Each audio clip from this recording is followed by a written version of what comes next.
दुनिया के नक्शे पर अगर आप ध्यान से देखें तो एक बहुत ही संकरी जलधारा दिखाई देगी। पहली नजर में ये बस समुद्र का एक छोटा सा रास्ता लगता है, लेकिन सच्चाई ये है कि यही रास्ता पूरी दुनिया की ऊर्जा व्यवस्था की धड़कन है। ये जलधारा है स्ट्रेट ऑफ हॉर्मुज़। ये वो जगह है जहां से हर दिन दुनिया के लगभग 1/3 तेल के जहाज गुजरते हैं। अगर ये रास्ता बंद हो जाए तो पूरी दुनिया की अर्थव्यवस्था हिल सकती है। लेकिन ये सिर्फ समुद्र का एक रास्ता नहीं है। ये इतिहास, राजनीति, व्यापार, युद्ध और रणनीति की एक रोमांचक कहानी है। सुबह का समय है। सूरज की पहली किरणें अरब सागर की लहरों पर पड़ रही हैं। एक विशाल तेल टैंकर धीरे धीरे आगे बढ़ रहा है। उसके डेक पर खड़े नाविक दूर क्षितिज की ओर देख रहे हैं। उनके सामने है दुनिया का सबसे महत्वपूर्ण समुद्री दरवाजा, स्ट्रेट ऑफ हॉर्मुज़। ये जल डमरू मध्य दो बड़े जल क्षेत्रों को जोड़ता है, Persian gulf, gulf of Oman.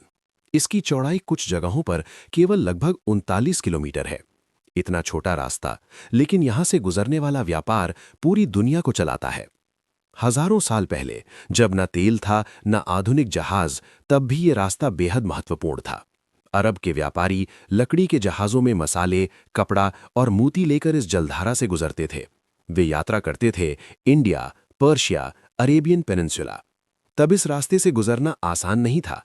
तेज हवाएं, ऊंची लहरें और समुद्री लुटेरे हर यात्रा को जोखिम भरा बना देते थे। लेकिन फिर भी व्यापारी आते रहे, क्योंकि ये रास्ता व्यापार की जीवन रेखा था। 20वीं सदी की शुरुआत, दुनिया बदल रही थी। औद्योगिक क्रांति के बाद ऊर्जा की मांग तेजी से बढ़ रही थी, और तभी मध्य पूर्व की धरती से निकलने लगा काला सोना, तेल। धीरे धीरे खाड़ी देशों में विशाल तेल भंडार मिलने लगे। Saudi Arabia, Kuwait, United Arab Emirates, Qatar. इन देशों का तेल दुनिया तक पहुंचाने का सबसे छोटा रास्ता था स्ट्रेट ऑफ हॉर्मुज़। धीरे धीरे ये जलधारा दुनिया की सबसे अहम ऊर्जा लाइफलाइन बन गई। आज दुनिया के लगभग 20% तेल की सप्लाई इसी रास्ते से गुजरती है। हर दिन यहां से गुजरते हैं सैकड़ों तेल टैंकर, गैस से भरे जहाज, युद्धपोत, मालवाहक जहाज। दुनिया की कई बड़ी अर्थव्यवस्थाएं इस रास्ते पर निर्भर हैं। चीन, भारत, जापान, साउथ कोरिया। अगर ये रास्ता बंद हो जाए तो तेल की कीमतें आसमान छू सकती है। लेकिन ये जगह सिर्फ व्यापार का रास्ता नहीं है, ये अंतर्राष्ट्रीय राजनीति का सबसे संवेदनशील इलाका भी है। इस जलधारा के उत्तर में है ईरान और दक्षिण में है यूनाइटेड अरब एमिरेट्स, ओमान। कई बार राजनीतिक तनाव बढ़ने पर ईरान ने चेतावनी दी है कि वो इस जलमार्ग को बंद कर सकता है। ये धमकी पूरी दुनिया को चिंतित कर देती है। 1980s का दशक, मध्य पूर्व में भयंकर युद्ध छिड़ा हुआ था। ये था ईरान इराक वॉर। इस युद्ध के दौरान दोनों देशों ने एक दूसरे के तेल जहाजों पर हमला करना शुरू कर दिया। इस दौर को इतिहास में कहा जाता है टैंकर वॉर। समुद्र में मिसाइलें चलती थीं, जहाजों में आग लग जाती थी, और पूरी दुनिया सांस रोककर देखती थी कि कहीं ये रास्ता बंद न हो जाए। आज इस क्षेत्र में दुनिया की कई शक्तिशाली नौसेनाएं मौजूद रहती हैं। सबसे महत्वपूर्ण है यूनाइटेड स्टेट्स नेवी। अमेरिका के युद्धपोत अक्सर इस जलधारा में गश्त करते हैं ताकि व्यापार सुरक्षित रहे। इसके अलावा कई देशों की नौसेनाएं भी यहां सक्रिय रहती हैं, क्योंकि अगर ये रास्ता सुरक्षित नहीं रहेगा तो वैश्विक अर्थव्यवस्था खतरे में पड़ सकती है। रात का समय है। समुद्र के बीचों बीच सैकड़ों जहाज धीरे धीरे आगे बढ़ रहे हैं।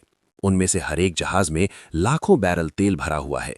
इन जहाजों की मंजिल है इंडिया, चाइना, यूरोप। ये सिर्फ जहाज नहीं है, ये पूरी दुनिया की ऊर्जा की आपूर्ति है। इतने अधिक जहाजों की आवाजाही का एक बड़ा खतरा भी है, समुद्री प्रदूषण। अगर किसी तेल टैंकर में दुर्घटना हो जाए तो लाखों बैरल तेल समुद्र में फैल सकता है। इससे समुद्री जीवन को भारी नुकसान हो सकता है। ये इलाका पहले से ही बहुत संवेदनशील पारिस्थितिकी क्षेत्र है।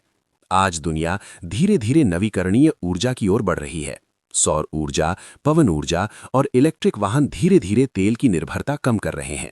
लेकिन अभी भी दुनिया की अर्थव्यवस्था काफी हद तक तेल पर निर्भर है, और जब तक तेल की जरूरत रहेगी तब तक स्ट्रेट ऑफ हॉर्मुज़ का महत्व बना रहेगा। अगर आप अंतरिक्ष से पृथ्वी को देखें तो ये जलधारा बहुत छोटी लगेगी, लेकिन इसी छोटे से समुद्री रास्ते से होकर गुजरती है दुनिया की ऊर्जा, व्यापार और राजनीति की धड़कन। ये सिर्फ पानी का रास्ता नहीं है, ये एक ऐसा दरवाजा है जो पूरी दुनिया को जोड़ता है।